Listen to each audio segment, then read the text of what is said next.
If this is your first or second time here, hope you enjoyed the video. If this is your third time here, go ahead and hit that subscribe button so you can stay up to date on when I post. And for less than the price of a cup of coffee, you can become a member if you want. Exclusive videos and runs of games and whatnot. A lot of stuff there, a lot of stuff. Now I know this type of video isn't really the type of stuff I usually put on the channel, but I just played this game, finished it not too long ago. Really enjoyed it for what it is. Brought me back to a point in time where I remember sitting in the middle of the hot summer nights playing Final Fantasy VIII on PlayStation 1 when I was a kid, back in the early 2000s. So, I enjoyed it. I could give a whole review of the game and whatnot, which I might do later, but right now I figure I'm gonna toss out the real timeline of Expedition 33. Obviously, spoilers for the game. So if you're never going to play the game, hope you enjoy the video. If you haven't played the game, I suggest not watching the video. Go play it, have fun with it. It's a good game. If you've already beat the game, well, maybe you could tell me that I'm wrong on some of the stuff here. Any which way, gonna try to go over the timeline as I learned it from playing the game completely through one time, doing the vast majority of side objectives and whatnot. So with that, we can get into the actual timeline, the real timeline of Expedition 33. Now, if you've paid attention to the game, any of the promotional stuff for it, the trailers for it, been on the website, checked out the Steam page, you know there's a giant monolith with a year on it. Everyone over that year is dead. When the year counts down, pretty much everyone of that year dies, right? So they start numbering expeditions to go out, try to stop the Painters from killing everybody. That's the whole premise of the game. You're part of Expedition 33. Cool. The storyline, the timeline, I should say, starts in a different time entirely. The earliest information we can get in-game on usually a date, you know, roundabouts a date and time for things actually going on, is most likely the late 1860s or early 1870s. Because the first concrete year we're given, one of the only concrete years we're given, is the 2nd of February, 1879. Hard reading shit sometimes. Now, this is a birth date for a character in the game. We're going to come back to that in a bit. But the information I'm speaking of, and why I said most likely the late 1860s, early 1870s, is because the information given by this character predates the date we're given. The information is given by Renoir. There are, again, if you're at this point in time in this video, this is going to spoil the fuck out of Expedition 33, so you're warned, alright? This information is given by Renoir. The real Renoir, not the painted one, okay? You know him throughout the game as the Curator, alright? This information is given at the end of the game. It talks about how his wife, well, soon-to-be wife, I should say, Aline, saved him from losing himself into a canvas, right? He did not know, I'm guessing he didn't know that there were others like him that had this ability. He painted a canvas, he went into it, and began to lose himself in it. Now, I can only figure that this is before he met Aline, because she is more experienced, he even admits so himself, and she later teaches him how to properly use and utilize his gift. And together they paint many worlds, many different realities, different creations on different canvases. They fall in love, have a family. That's why I'm figuring this is before the first date that's really given, because the first date that's really given is the date their first son, their eldest child, is born. And that's, again, February 22nd, 1879, and that's when Verso is born. Now, this is the real Verso, not the Verso we meet in-game. Again, if you're here, spoilers for the fucking game. The Verso we meet in-game is a false version of him. Get more into that later. For right now, this is the birth of the real Verso.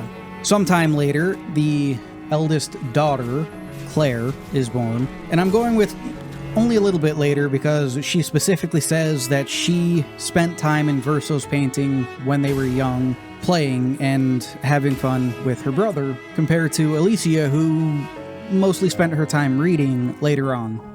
The Alicia we meet in-game, there's technically 3 of them in-game, maybe 4, depending on how you want to look at things. It's real weird, but we'll come back to that later. For right now, there's Verso, there's Claire, and then there's Alicia. During Verso's youth, he makes a painting. His mother teaches him how to paint, and he makes a painting. Lumiere is pretty much what we're just going to call the canvas that he makes.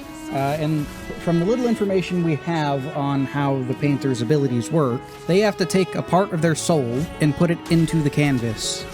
That way, when they go into the canvas, they have complete control there as a god, right? Renoir even hints at it becoming intoxicating and almost addicting to dive back into paintings and stay there. He also explains that it takes a toll on the body.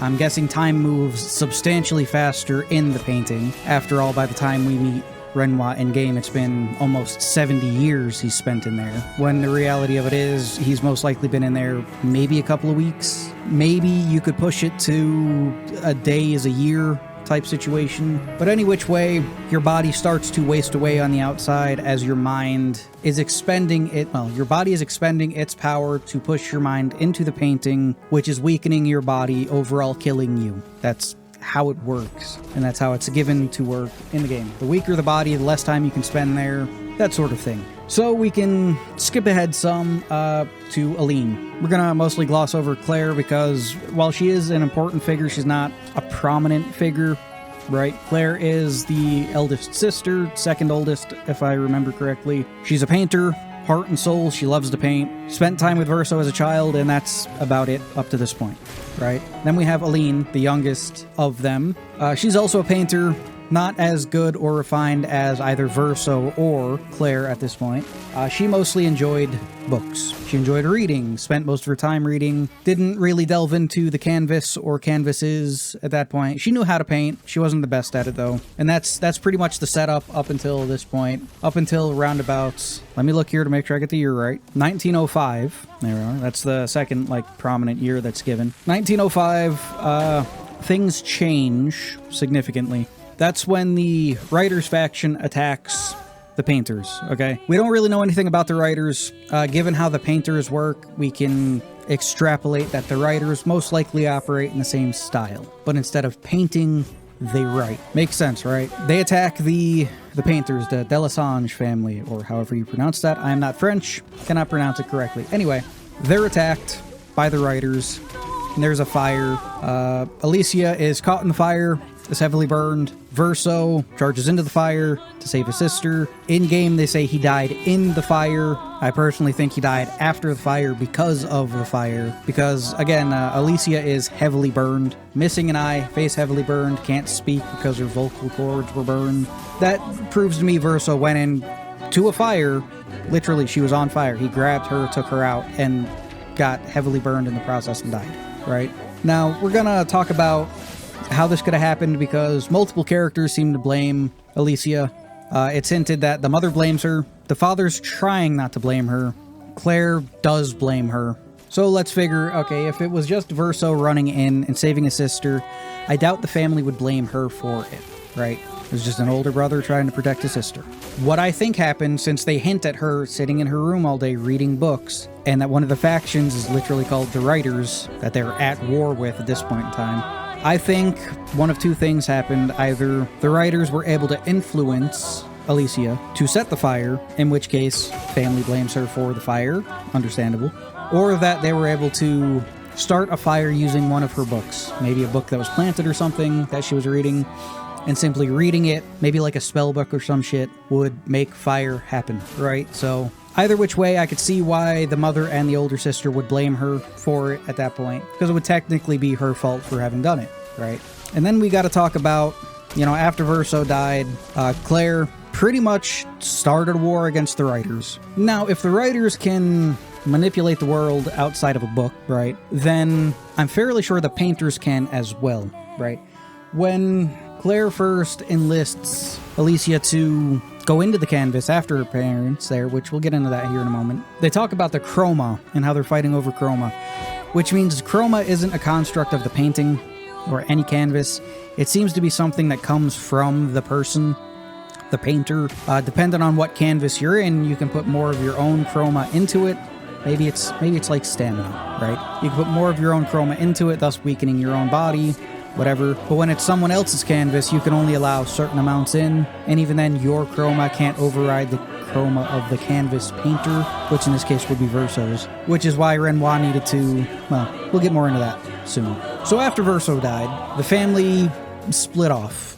pretty much. Alicia blamed herself, Claire went to war, Renoir tried to hold his family together, and Aline began to lose herself to, quite frankly, depression. After all, they say a parent should never outlive their child, right?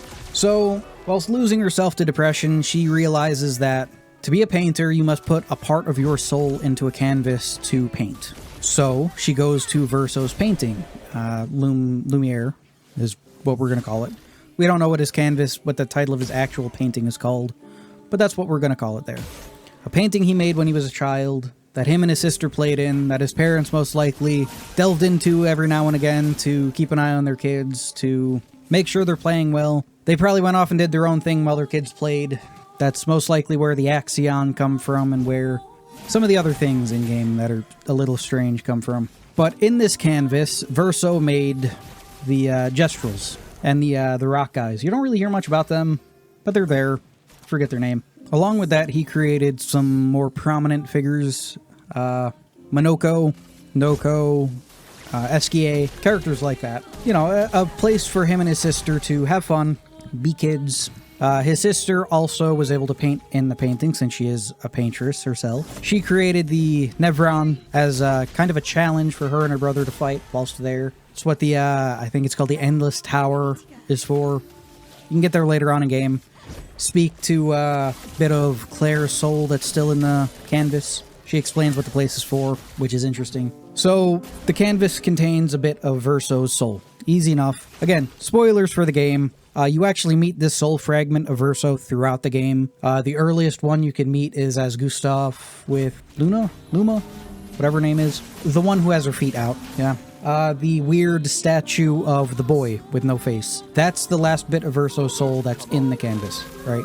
He was a child when he painted it, so the bit of his soul that's in there is still a child. Cool. You meet other faceless statues that talk to you, and those are of Renoir, the mother, Claire, you know, the others that have been in the canvas and painted. They also leave a bit of their soul behind in the process. Cool. So, Aline, the mother, at this point, decides to start dipping into the canvas there, to spend time with, well, to just be near what's left of her son. Started, you know, sad enough there, but she decided to take it a step further by painting an exact copy, well, what she saw as an exact copy of her family. So a copy of Claire, a copy of Renoir, a copy of Verso, a copy of Alicia. She painted them all.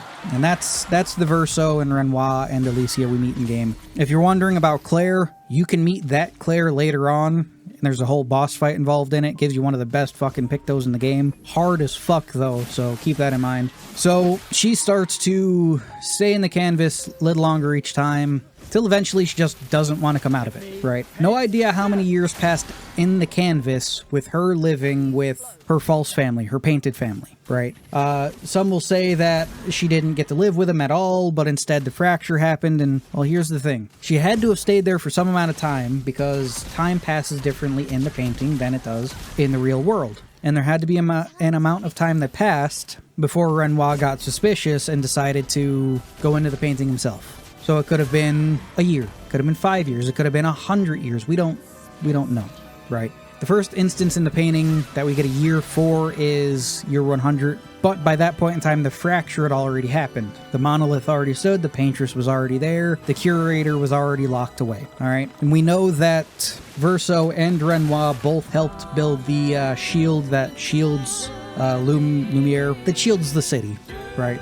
And we also know the city used to exist on the continent. That's what the whole fracture was. So she must have spent time just living with her fake family there, acting as if nothing had happened. Okay? Which is most likely where the derangement to keep the canvas going comes from. Renoir catches on to this.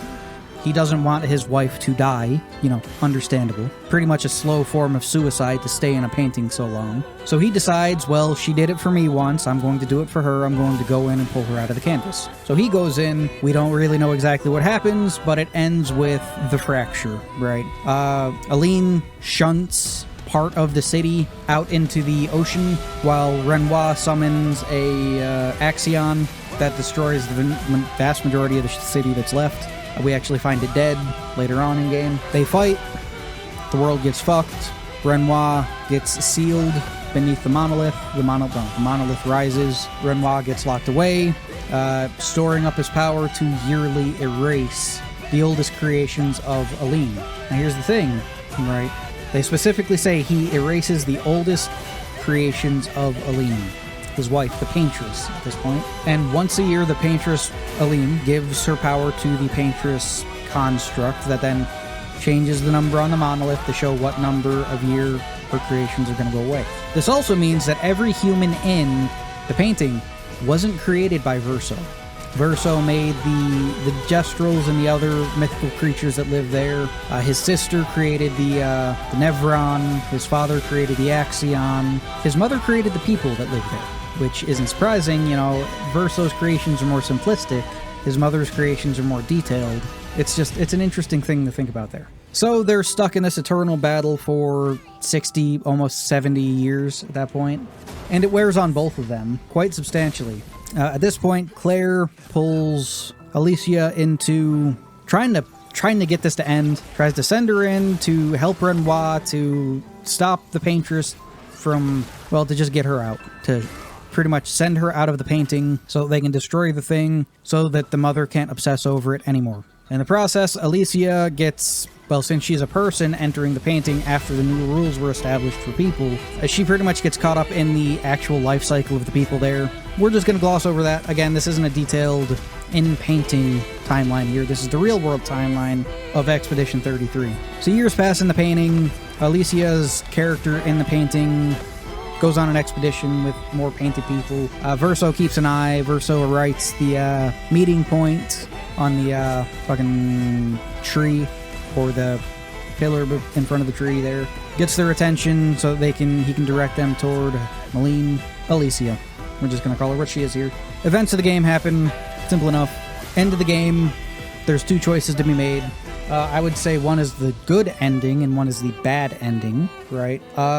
One ending, you play as Verso, the painted Verso, right? This Verso was painted by Aline, his mother, to be an exact duplicate of Verso, to have all of his memories. No idea how that shit works, but has all of the memories, knows that there is a fire. Simple as that, right? In this ending, you play as him. He wants the real Verso, what's left of the real Verso, the bit of his soul that's trapped in the painting, not able to die and move on, not able to stop painting because Verso fucking hated painting. He tries to get the actual soul fragment to stop. Alicia tries to stop him. He fights Alicia, and in Verso's ending, he beats Alicia. She gets shunted out of the painting, as you do when your body gets destroyed.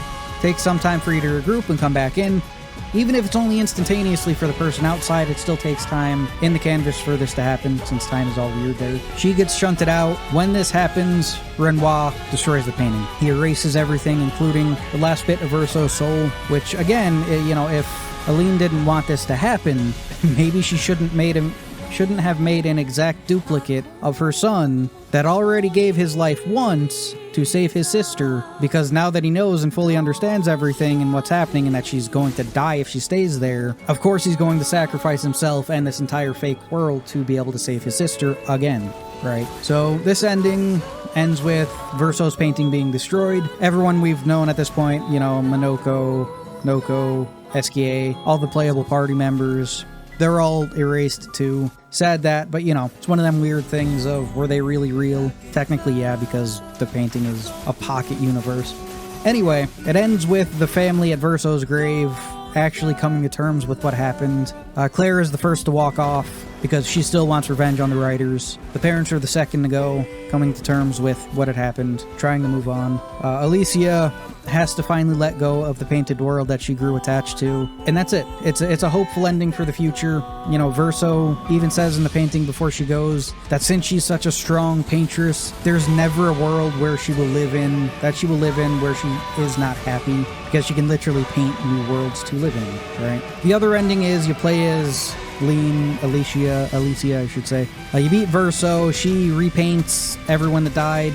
She even repaints Verso to a point. But toward the end of it, we see that she's dying. The real her is dying. Her body is already heavily scarred, heavily damaged, weakened. She's not the best painter ever, so it's taking a lot of herself to keep the painting going. So she will end up dying. The painting will end up being erased anyway, because if Renoir doesn't do it, then, well, Clair is going to. So that's that. So that's pretty much the actual timeline of Expedition 33. Now there's some other shit that I can hint at here and there, which I think I will. So I think I will. I'll hit on some other stuff that wasn't really important to the overall timeline of it, but, you know, you can make some use of here. After Aline fully delves into the painting, and I feel like it's before Renoir actually puts his foot down, Claire makes her way into the painting, and she sees the painted family and whatnot. She also starts painting Nevron to help Renoir. That way, when expeditioners are killed by her, she gets their chroma again. It starts to empower her,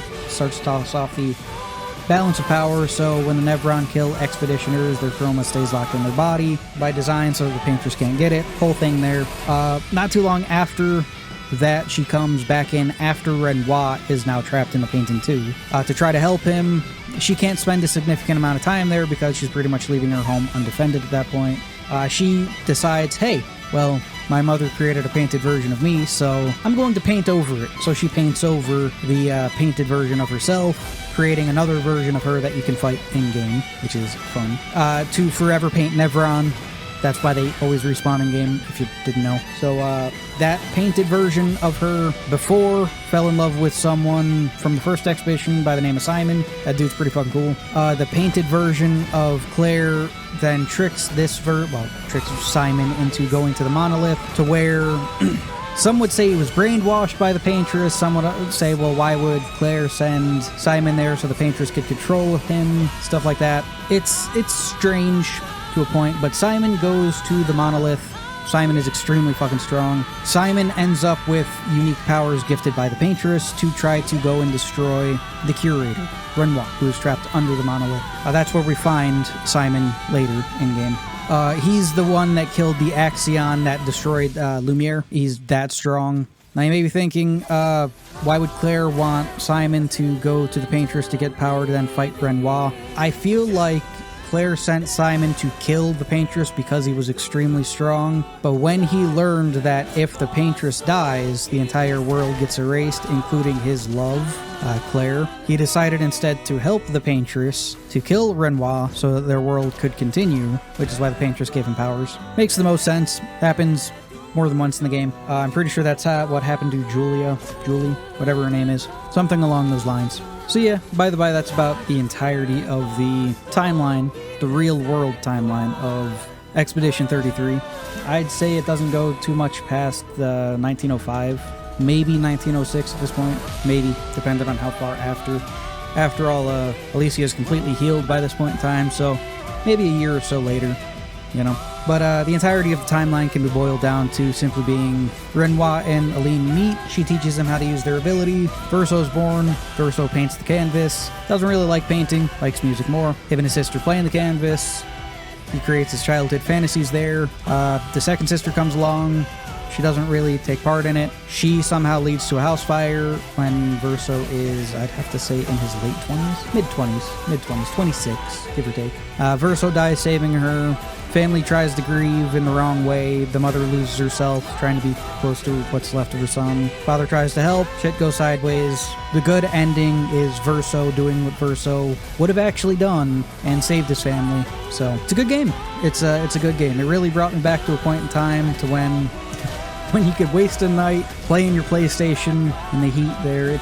It was fun. It was good. No idea what I'm really going to stick on the background of this video, because the way I do this is I record the audio for these before I do the video for them. It's easier that way on me. That way I can just toss video behind the audio. Maybe I'll just capture some gameplay of my New Game Plus run of Expedition 33. Yeah, maybe I'll do that. Now mind you, aside thing here, there's a couple of pictos, which are like junction, augment, whatever the fuck you want to call them in game. One of them you can get by defeating an, I don't know if it's considered an Axion or a Nevron, but Verso does say it's one of the first things that the paintress made, or it's one of the first things that Claire made. Something along those lines. Called like Sporg or Sponge or some shit. Long ass fight, annoying ass fight, but the picto you get from it is called Cheater, which is fun. It allows your character to play twice in a row, which, okay, cool. You get 2 turns for each of your characters. In, you know, the later game part of this, it evens out because the Axion and the bosses get 3, 4,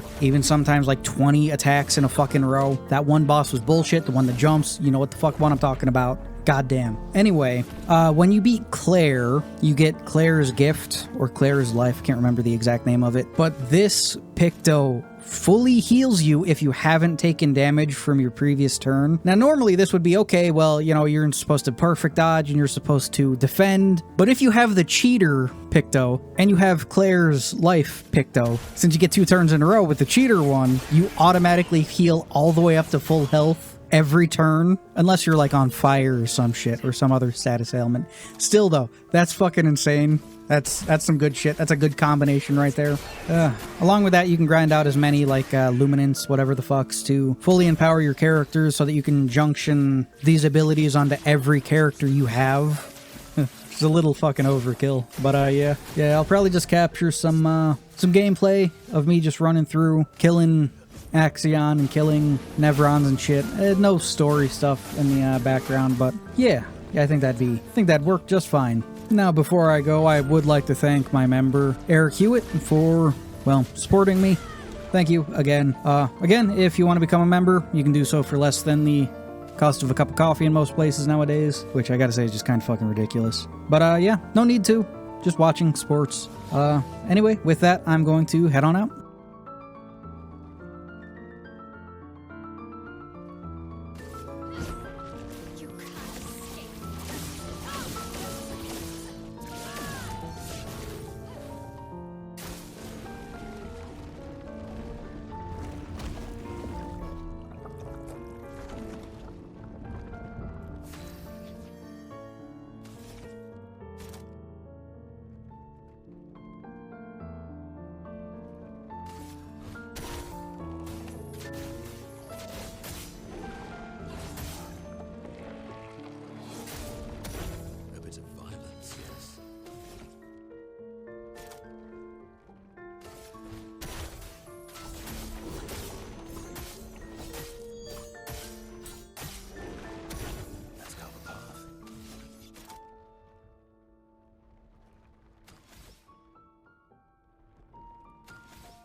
Radiance.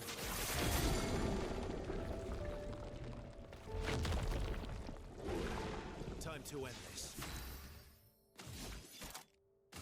Radiance away.